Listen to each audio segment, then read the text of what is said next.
Siete genitori separati o in fase di separazione?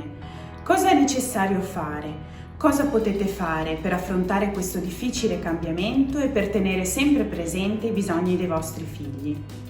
L'ULSS 6 ha attivato uno sportello informativo per genitori in fase di separazione, per dare loro informazioni e accompagnamento rispetto alla scelta separativa.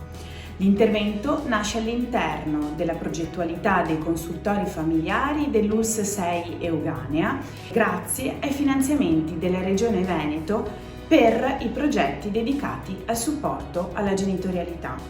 Questo progetto, dal titolo Ci separiamo, come affrontare il cambiamento, è finalizzato ad offrire orientamento e supporto in merito ai cambiamenti che il delicato momento della separazione comporta per tutti i membri della famiglia e in particolar modo per i bambini, dalle problematiche sociali e relazionali a quelle economiche e legali.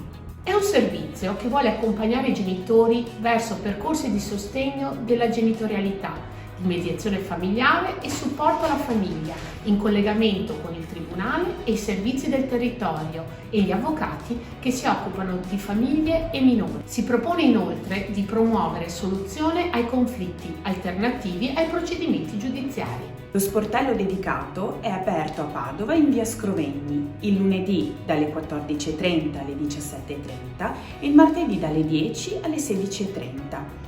Il servizio è gratuito e potete contattarci per qualsiasi informazione o appuntamenti al numero 049 821 4757 o al numero 335 8104 066 o anche via mail all'indirizzo info.genitoriseparati@auls6.veneto.it.